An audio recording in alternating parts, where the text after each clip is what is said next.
Today, I'm going to share my net worth in actual numbers as well as my goals for this year.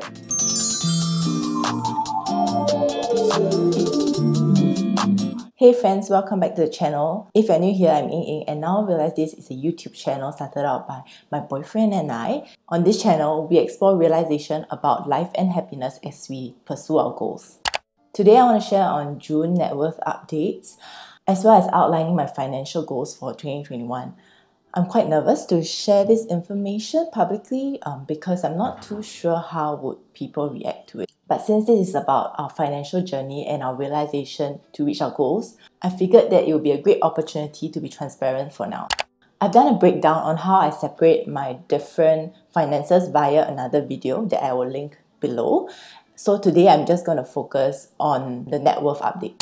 As a disclaimer, I'm not a financial professional advisor. This video is just for educational purposes. And I'm merely stating my own point of view and journey. Do not follow what I do and always conduct your own research. Make smart decisions. If necessary, seek a licensed financial professional advice to make the best decision that suits your own needs. So before I review my net worth, there is a few things that I like to note. First of all, understand that each of us starts out differently. Each of us are at our different stages of life, and whatever I share is simply a result of my choices, habits, as well as the situation that I'm blessed with. So I hope that you will not look at this as a comparison, but rather follow along my journey to see the decisions I make, whether is it good or bad, so that you can learn from the different mistakes as well as success if I do reach my goals. Also, today's update is only my net worth and does not include Jingle's net worth. We have a combined savings account, but other than that, we manage our own finances. Also, based on track record, I'm better at managing money, while Jingles is better at earning money. Maybe because I'm more cautious, and definitely he's more adventurous.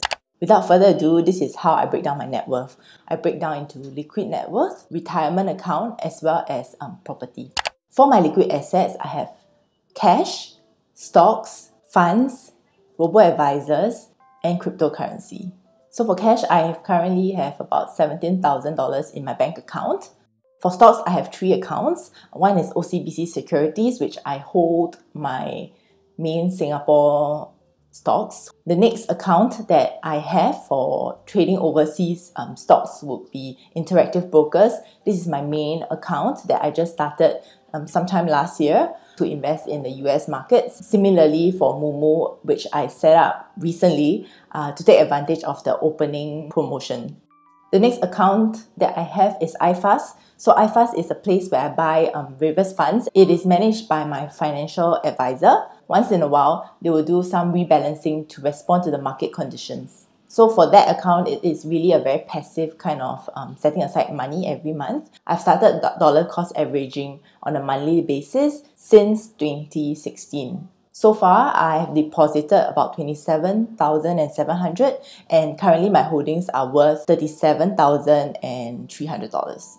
Okay, the next account is StashAway. Last month, I updated that my StashAway was about $31,900 with a gain of $421. For this month, my StashAway portfolio is worth about $32,200. I have stopped depositing any money into the StashAway account because it's not giving me the returns that I hope. So in due time, I'll be looking at other robo-advisors. So some people have shared with me a lot of good reviews about Saif as well as Endoers. Also, I came across a recent comparison between these 3 robo-advisors, StashAway, Endoers, as well as Saif, and it shows that StashAway is actually lagging behind its competitors.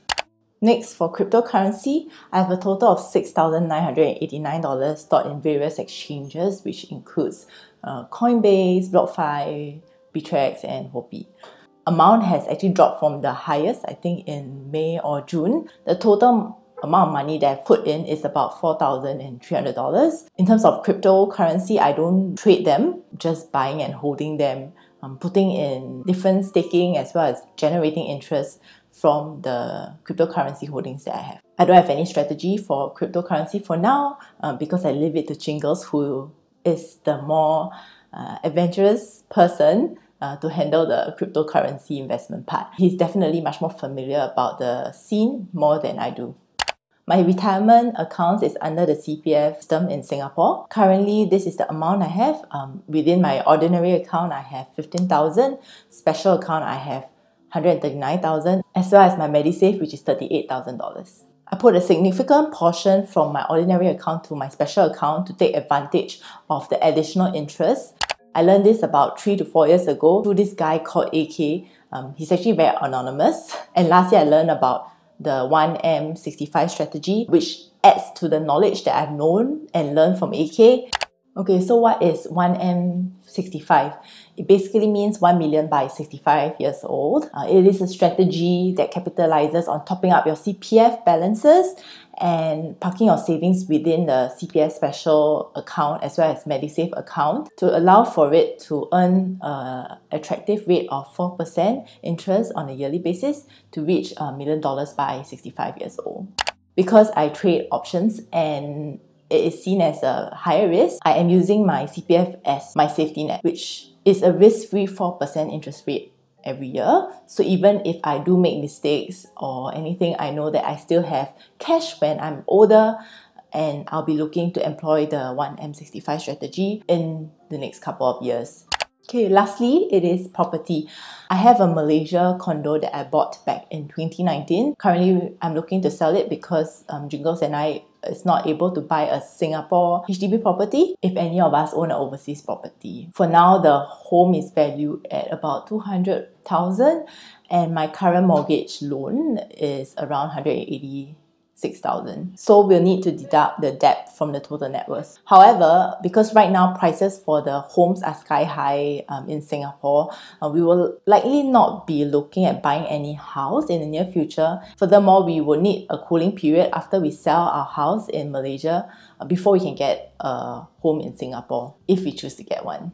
Not getting a HDB in Singapore offers us more choices and freedom, because actually back in April, May, we were offered a BTO HDB number where we can actually purchase a house. And our number was pretty good. It's about 200 out of 380 units. And that is even though I declared that I had an overseas property. Then after that, HDB realized their discrepancy and withdraw their offer to us. So we were pretty disappointed about that.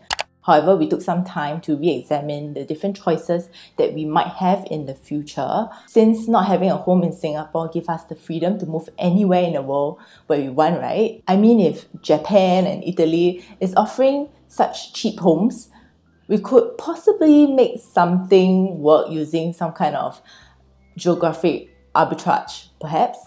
Okay, that sums up my net worth for June. What is missing is my various insurance plans. I don't think I need to include them for now because I don't have to track them on a monthly basis. In terms of my insurance plan, I do have a lot of endowment plans that I signed up when I was younger.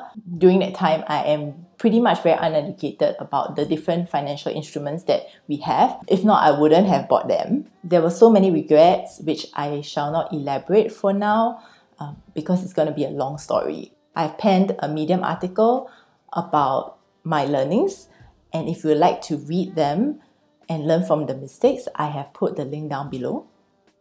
Am I happy with my June performance? Yes, because in June, the stock market did pretty well and it hit records high. I had a month-on-month increase of 13,600 in terms of my net worth from May to June. Therefore, I'm extremely happy, though do take note that my net worth actually fluctuates every month. Some month my net worth can decline, especially if that month is where I have a lot of bills to pay, like my insurance that I pay on an annual basis. Therefore, to provide a more holistic view moving forward, I will continue to add a comparison month by month so that you will know that not all months are rosy. Now that I've shared with you my net worth, the real goal is for you to follow along on my journey as I go about to achieve my goals. So I've given myself a couple of goals for 2021. My stretch goal is that I want to become half a millionaire by the end of this year, which means I need to increase my net worth by about 87,000 by end of the year. And this is a stretch goal because it works out to be about 14,500 per month. Minimally, I want to get to 450,000 by the end of the year, which is about 6,000 per month or $37,000 more to go.